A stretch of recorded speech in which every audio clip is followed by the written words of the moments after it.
Hello, everybody, and welcome to another episode of Marketing and Sales Mastery with JCW. I am so excited today. I have a longtime friend joining me, Henry Hendrix.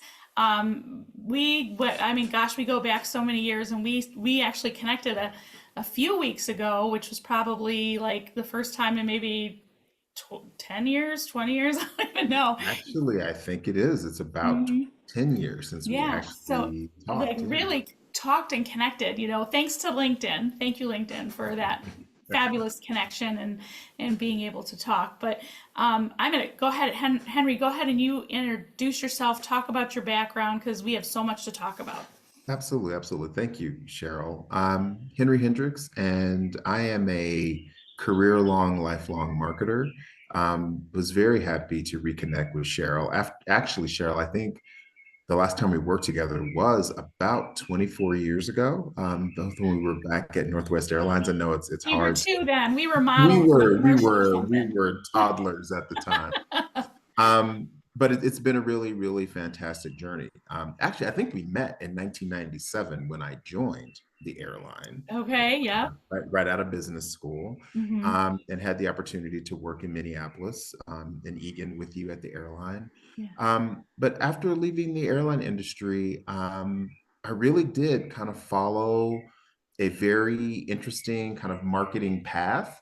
Always marketing, always looking to connect with audiences in really important emotional ways. But I did skip around industries quite a bit. So after leaving the airline, I moved into consumer packaged goods, working with the Dial Corporation, which became Henkel Consumer Goods. Worked with them for almost 12 years and then moved to Mars Pet Care, where I worked in the pet care industry, which is a very emotional, very love Hmm. filled industry. Um, and then after Mars Pet Care, decided, I'll stick my toe into nonprofit and moved over to Make a Wish. It was with Make a Wish for, though, a very short time because I had the opportunity to go back into consumer packaged goods, this time with Coca-Cola. So spent a couple years at Coca-Cola running their multicultural marketing programs. And after being with Coke for a couple years, an opportunity came for me to be in the nonprofit space again. Hmm. So I joined the Frank Lloyd Wright Foundation, which is where I'm at today. And I have to say, over that 28-year career in marketing in various industries, I have to say I love it as much as I did on the very first day, and have learned a lot of really interesting lessons in those different categories. There's a lot to learn. I know, some of my audience have heard this from me before, but like I went through and um, got my undergrad in marketing, but got a job in sales, right? So I came up it through the airline industry and the sales organization, obviously working closely with you, but Yes. then came into headquarters to do some sales programs, right? So I was working more on some of that stuff, but then went back and got my master's in marketing, while I was out in the field. And honestly, it was, I mean, you still have to come back and learn. So that's probably why you're so excited. Yes. There's always something going on and changing and learning. So you kind of can't get bored. That is the truth. And that's honestly, I think that's what has helped me in the roles I've had in all these years is that nothing has been the same for longer than a year and a half, if that long. Right. Either something new to learn in a category or because the business shifted for whatever economic reasons were out there. Hmm. It has been an opportunity for constant learning, even to this day. Yeah. 28 years, like I said, as a marketer, and today I still learn something new about Well, people and places and the emotional pieces of marketing that right. matter. Yeah, that's right. That's good. And some of the tools that we have. I mean, we're up to AI, right? I mean, so We're it's up like, to Right. I mean, I never would have thought that also many years ago, the coupons that we would run in a value pack, for example, what I'd be doing now when it comes to like looking at what people are doing in the social media space right. and how AI is shaping how we even speak to each other, let alone how we connect with each other. Right. That's exciting. Yeah. So, wow. Okay. So, when you think about your experience, I mean, it goes from, Fortune 500 to, so nonprofits and maybe even some, even some small, like smaller, some smaller, some large, some you've got the gamut going, right? I Yes. mean, you've done a lot. Tell us a little bit about. I really want to focus on the branding side of things, right? Yeah, Just because, yeah. and the importance of a brand, because I think people don't. You say brand and they think logo, right? Yes. It's Yes. part of your brand, but it's not your brand. I mean, it's a part of it. But what's important, and maybe talk a little bit, what is different from like Yeah. one to the other? And I'm going to get into where you are now, but just in Yeah. general, start. Yeah. So, it's funny. It's brand is something that is so similar across the board, but also so different. But at the end of the day, the brand is the promise that you're making to whomever your customer is about what it is you're going to do for them, right? And Mhm. that's the beauty of the consistency. If you can just anchor yourself in that, what promises am I making, and how am I delivering on them? That really helps get you through the day. But I will tell you, the ability to connect the brand to the audience has been the thing that has been the biggest trick and the Mhm. biggest learning lesson, Mhm. opportunities for learning that I've had in this journal on this journey. Um, Sometimes people just get a brand. When you work for something as large as Coca-Cola that's been around Mhm. for 139 years, actually it might be 140 years now because Right. I would think I was there for 137. Yeah. Right? It's something that's so well ingrained in the culture, and Well, those moments that it provides are very, very clear. But when you look more at a insecticide brand, which is a brand that I was actually a brand manager on, and it's there, it's demands, need. People don't really think about it until they see that insect in their home. right. That moment to connect with them is very different, and it's not ubiquitous, but it's just as important, because when the need is there, the need is there. And so learning how to understand the target, the customer, the consumer, the person Mhm. that we're needing to talk to really has driven the learning for me when it comes to delivering on the promise. Right.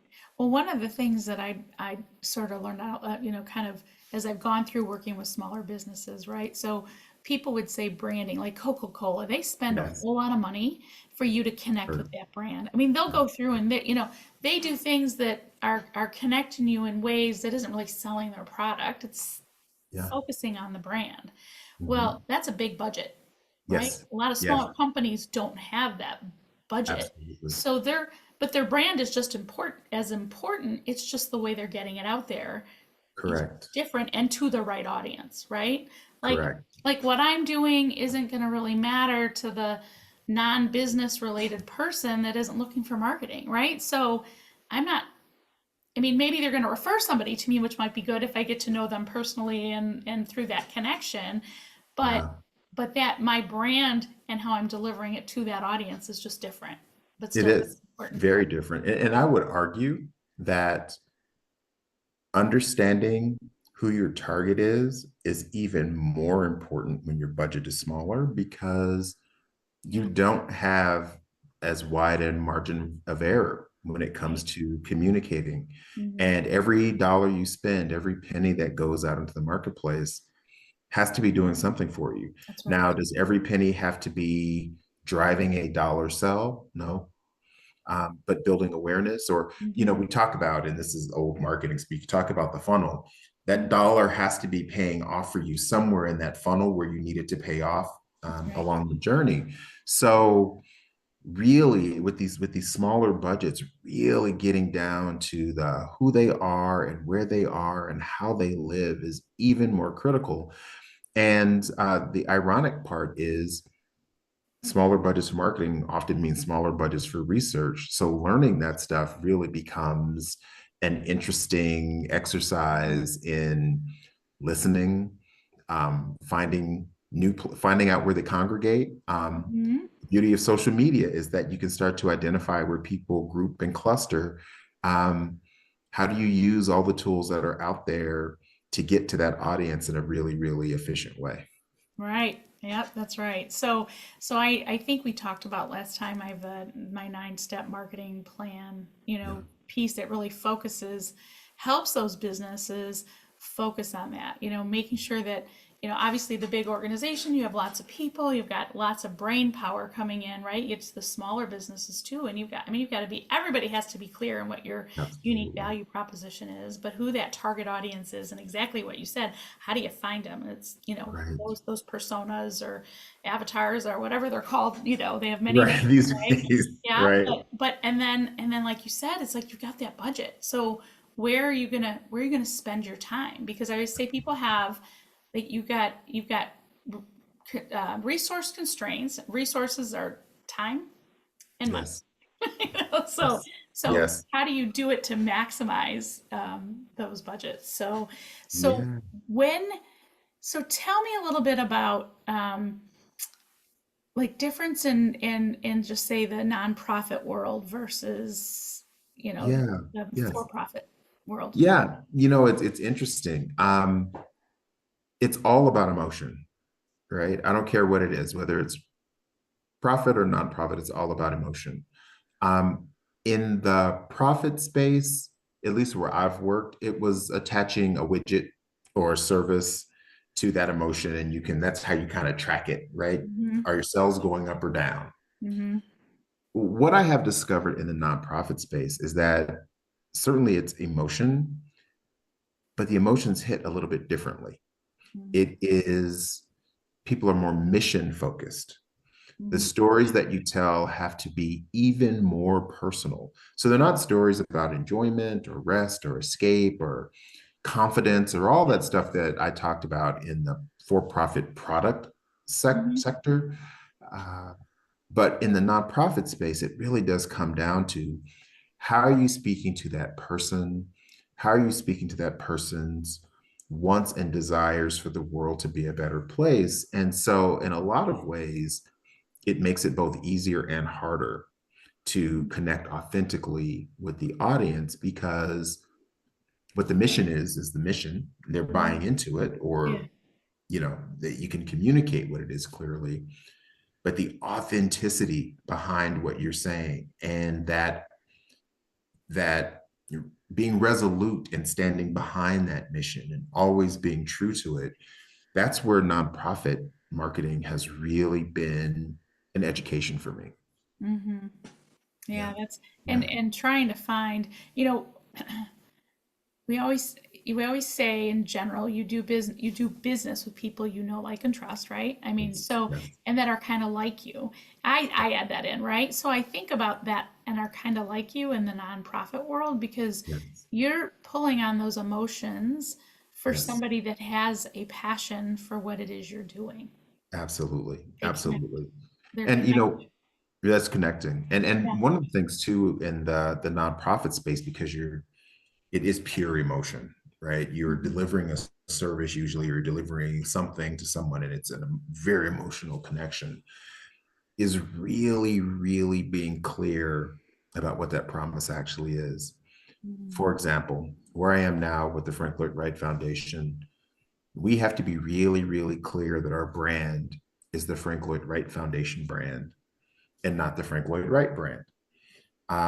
Frank Lloyd Wright, America's greatest architect, Mhm. lots of innovations, open concepts, the whole nine, and that is amazing. Right. Um, but I can't authentically deliver on Frank Lloyd Wright. I can't authentically deliver on the man, Frank Lloyd Wright. What I can do though, because of the legacy that he left behind, is absolutely deliver on the principles of organic architecture that he taught the world in order to help us kind of live and use the spaces we live in better, design them better. I can absolutely communicate and lean into those examples of his work that help bring it all to life. So, as the foundation, those are the kinds of things we do. We try to help people live better lives and show them how they can live better lives through this very intentional way of looking at the world around them. That's where I can be authentic. That's where I can deliver on the promise. And so I have to be very clear that that's the lane I stay in Hmm. when we do the work. Right. Now, how big of a team do you have? My team is very small. We're a very small foundation. We're a Mhm. mighty team of three, Okay. but we punch way Big. above our weight class when it comes to communicating out the things that we do and how we help the community with the work that we do. Mhm. So yeah, I'm very proud of the work that we are able to accomplish. But you know, I'd always love more. Yeah, right, We right, right. always want to reach So, further, right, right? 'cause so you're based is it Phoenix, Arizona? The Franklin Whitney Yeah. Foundation is based in Scottsdale, Arizona. Scottsdale, sorry. Yep, Yep, yep, yep. yep. And we sit on the property called Taliesin West, which was Wright's home studio and laboratory that's here in Arizona. Uh-huh. But we also own another property in Spring Green, Wisconsin Oh, that goes okay. by Taliesin. Okay. That too was a home studio and laboratory for Wright and his apprentices. And they worked between both locations. When the winters were harsh, they'd be here in Arizona. First, And yeah. for the, yep, and for the 6 months of the year where the summer was harsh, they worked in Wisconsin developing, perfecting, building, designing within the bounds of organic architecture to really come up with some really interesting innovations in the architectural space. Nice. And you Yeah. guys are so you're delivering experiences as well as education or Yes, yeah. So you can think of the work that we do kind of in three big buckets: education, preservation, and influence. What does that mean? Mhm. So we are responsible for preserving not just Taliesin and Taliesin West, but we also maintain Frank Lloyd Wright's personal collection. Mhm. So clothing, books, art Mhm. collection, that sort of thing. And we hold the copyright to his works and work product.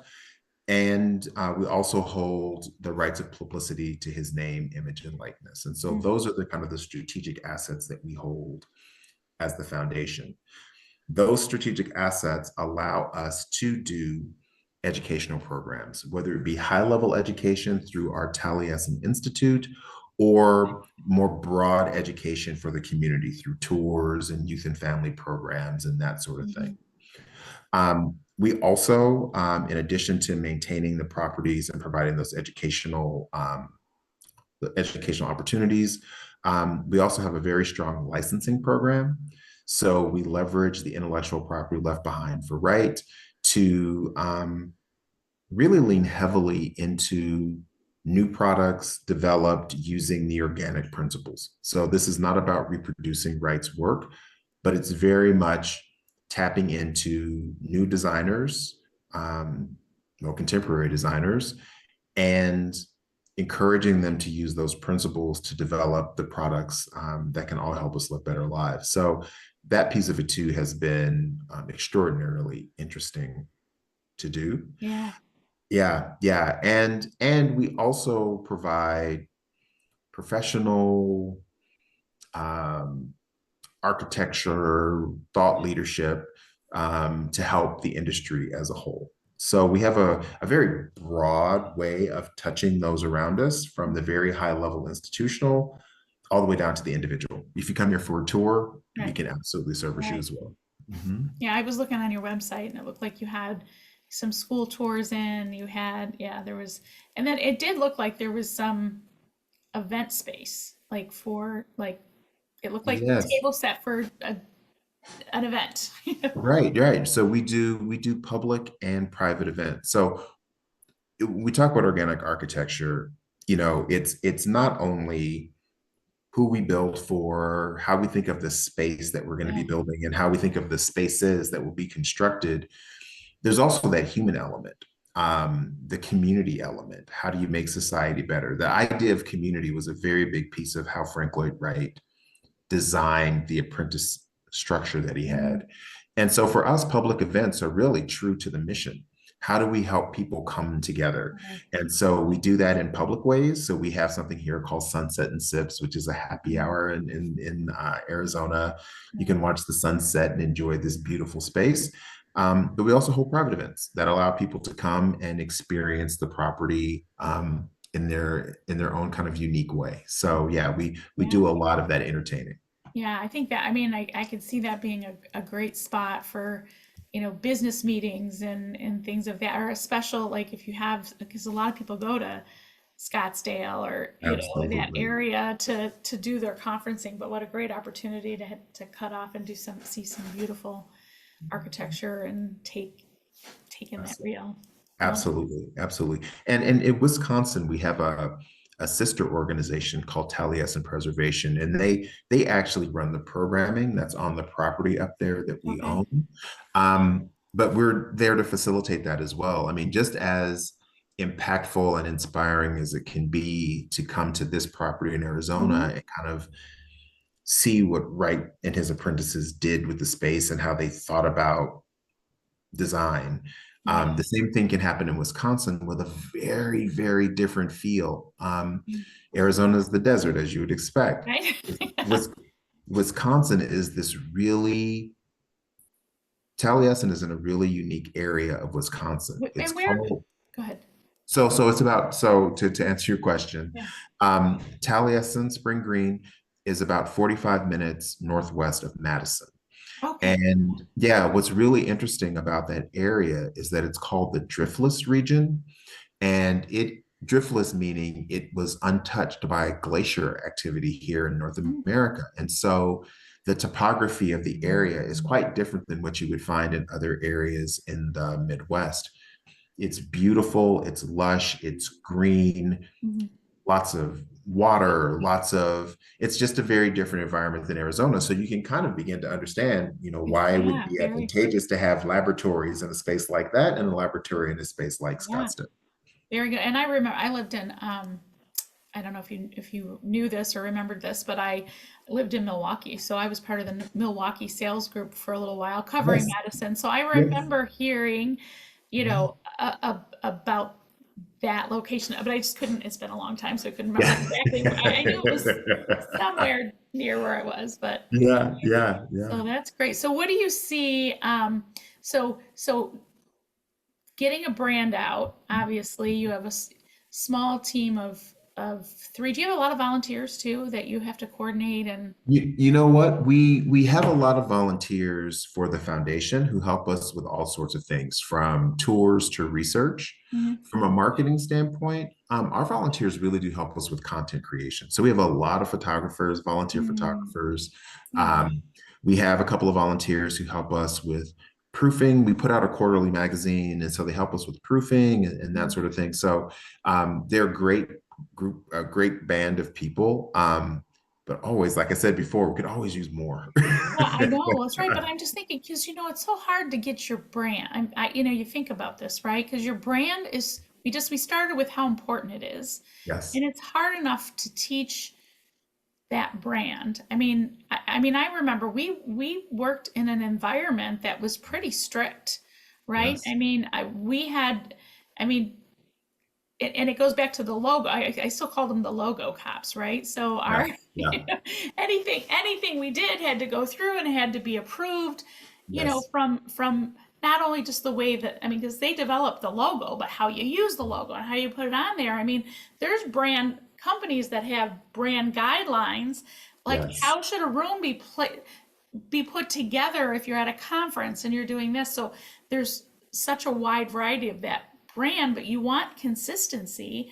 How do you absolutely. how do you do that when you've got a large team, let alone volunteers?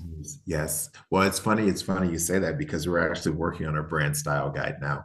We're Hmm. working on a brand style guide now, and it's very important to have those guidelines in place and to Hmm. communicate them regularly. Um, I don't like to think of us as the marketing brand police, although I have I been. know. I know where you're coming from. I've been in that situation before. But one of the things that we are kind of unlocking through this process of the style guide is how inclusive it needs to be, right? It's not just the brand style guide. It's not just marketing and marketing's rules about how you can use the logo or what Right. fonts you should use, or don't take a picture like that, take a picture like this. It's actually more than that. And so the brand style guide that we're going, the refresh that we're doing now, we're actually going department by department Hmm. and talking to them about how they fit into the larger promise and Yep. which piece of that promise that they are owning, that they're delivering on. Mhm. And it has actually been a very enlightening exercise. Not that anybody was far afield of what you'd expect, Right. but it has been interesting to understand the nuanced differences about, hey, this is the way we've just done it all the time. It's this organic way that we've been talking about things matched up against, well, this is where the brand is and where we need it to be going. And how do we start to negotiate those differences? It's led to some really good conversations. And I don't say that tongue in cheek. I'm not saying that, Right. haha, it's been contentious. It hasn't, but it has been a good learning experience Hmm. to understand how people think of themselves under the umbrella of the brand. Right. Because frankly, we're all delivering on the promise. It's all, It's not yeah. It's right. It's not marketing. From the phone, the way the phone's answered or not, Absolutely. how an email might be answered or not. Right. It's like, Right. We all own it. mhm, And getting getting an organization to understand that it's that mhm, it's not a set of rules over there that you have to abide by, but it's actually a system in which we all work to deliver a consistent thing. over and over and That over again, right? Exactly. over and over and over again. And at times it can be very unsexy, right? It can be very unsexy, but at the end of the day, it delivers a really good, consistent product, service, communication, whatever to the consumer. So that's what we're striving for, and that's what we're doing now. We're making sure that we are as tight as possible there. Right. I mean, it's like and you don't want to squish creativity, right? Because we all, Correct. okay, because, all right, we're going to go back. You were back in the day, you were in marketing and I was in sales, and we all know that salespeople love to just sort of, they have all these ideas. You don't want to squish it, right? But Yes. sometimes they get off in the wrong direction Yeah. and it doesn't match either what the brand is intended, the promise we're intended to do, right? Yeah. Yes. Or and so it delivers a mixed message and it can get confusing. So you're trying to stay on track and at least have people staying within those guard. It's like a guardrail, really. You know what It I mean? really, it really is. And I have to tell you, Cheryl, because that is right, it's ubiquitous. That is every company, every job, everywhere. That has always been the tension, right? Right. What I have found though, and it's never easy and it always takes time, it is truly constant communication. Hmm. And that doesn't mean hour-long meetings where you sit around the table and talk, but it is absolutely keeping connected to those other pieces of the business to understand what's important to them. Right. Because at the end of the day, assuming that everybody has good intent, people are not doing things to be difficult. They're doing things because they believe it's going to get It's them the the best right thing to do. outcome. That's right. It's the right thing to do, Right. right, from their perspective. Hmm. And so if you can keep yourself attached to what those outcomes are, Hmm. then maybe there's a happy middle ground that leads to something better than you both could have done individually. That's right. And it's not to say, and it's like, this is, I mean, you go back to say, like, it's not to say that someone can't come up with a better idea or a different idea and that you don't, Right. but if it's not following, that raise it because it might be adopted, Absolutely. That's right? absolutely correct. It could be like, oh my God, that's brilliant. Why didn't we think of that before? Or maybe, I mean, this is what I always say in the sales organization because the salespeople are typically, you talked about research, right? And how hard it is. I'm going to kind of circle back a little bit, how hard it is sometimes to get that information. Yes. If you have a sales team, typically your people, they know those clients and they know those problems probably better than anybody, so they got a lot of Absolutely. that knowledge that you can get and pull out of them. So there might be some need that fits sort of what your mission is that you didn't even think of, that a salesperson or somebody out in the field or somebody out in the organization somewhere comes up with it. So by all means, stay within the brand guidelines, but maybe, Yes. and maybe you're going to come up with something new that's going to even deliver something that's better. Well, So, it's interesting, and this actually takes me way back to the airline. When I started there in corporate programs, which is the first job I had coming into the airline, and worked with many different sales people who were connected. Yes, oh yes, I remember connected to the different companies who were our customers and who were mhm, buying segments and figuring out how they were going to make their travel budgets work across the year. The thing that helped me get into that role and understand what I was doing was knowing what the sales folks were up to in that region mhm, and what was working for their customers, and to cross pollinate the learning, not the information, but the that's learning right. across customers was extraordinarily beneficial Mhm, and helped us be at headquarters a much more efficient partner mhm. than we ever would have been if we just focused on one region and focused on one sales manager. And so you're absolutely right. It's that kind of the lay of the land, the situation analysis that sales can bring in that is so crucial to Right. being a good marketer. That's right. Just yeah, Yeah. working together. I love telling the story. We used to, I don't know if you remember, but we would do these blitzes. We'd go into different Mhm. cities and we Oh, would create I a blitz and do. we'd have and Mhm. someone came out from the planning um, team and marketing, and they kept saying, we put this flight in that is supposed to be perfect for, coming out of the city into the hub, it was in Yes. Detroit, right? So it was somewhere Yes. in Alabama into a hub. And he goes, it's just it's not working. And how can we ask them? I'm like, well, let's just ask. And Right. they're like, what? I said, well, when we go into the next call, just ask the agent why. You know what I Yeah. mean?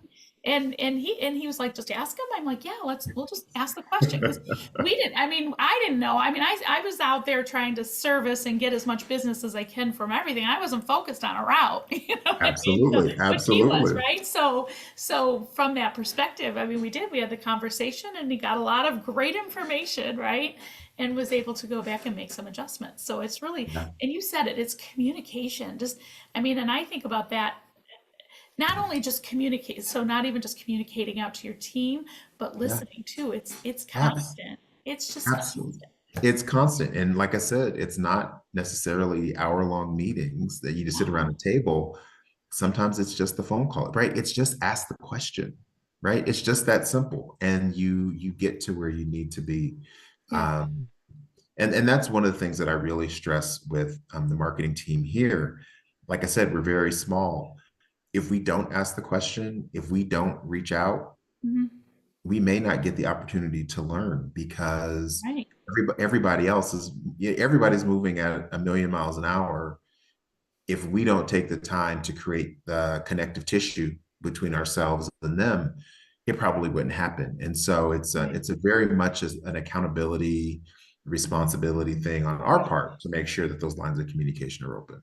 right. I mean, and just even in general, I look at, I kind of go back again and look at different roles that you played in. I mean, so here's a small organization, but when you were back at Coke, you had to probably interact with how many different departments, right? I mean, Yes, and not just departments, I mean, but really think of it in terms of functions from bottlers who were external from the Coke oh, organization, right, yeah. right? They're external entities, but very closely tied. So from bottlers to within the marketing group, the functions are divided. So there was integrated marketing, there was planning, there was packaging, there was Mhm. everything had its own department, its own group, its own way of communicating, but it all needed to come together under this one big dance. And a lot of moving parts means a lot more focus, um, but it's all still the basic tenet. Just Right. stay connected, stay Stay connected. connected. So important. It's so Yeah, important. Just we just recently posted a thing about, I mean, it was about networking, but it was about staying connected, because it's kind of the same thing, whether it's for you individually, for you and your business, or for you within your organization. It's just got to absolutely. keep those connections going. And I have to tell you, Cheryl, as a career marketer, I don't have many regrets. I mean, I've made a lot of mistakes. I make a lot of mistakes every day, and it's okay. It's It's learning. okay. It's how you learn. Um, right. But if I did have a regret, that I could always be better at that connectivity piece, Mm. right? Just always. It's every opportunity to connect should be taken Hmm. and it should be nurtured. And so that is the ongoing lesson that I have for myself as a marketer is just to keep that focus, to keep that perspective. Right. It's so Yeah. important. And it's funny because I probably have been connected with you on LinkedIn for a long time. And like you said, it was 10 years went by. I mean, that's not staying connected. I mean, It's not staying connected. It's not. it's Yeah, and not, we can't even use the excuse that it's a blink of an eye because it is a blink of an eye, but right. it's But it was a 10 pretty years. long blink. But yeah, I mean, I know life got Right. busy and you kind of do things. And so anyway, but oh my Yeah. gosh, thank you so much for joining us. And we may tap into you again down the road just to see how things are going Yeah. and any other, changes. And, we're excited for you and just to see how things are going with the Frank Lloyd Wright Foundation. So Well, yeah. Well, thank you, Cheryl. I really appreciate the opportunity. It was great to reconnect again, and thank you for inviting me to be on the podcast. This has been great to kind of talk about, marketing and my view on it, at least yeah, over the past almost 30 years. So thank you. yeah. All right. Thank you. All Yeah. Have a good one. right.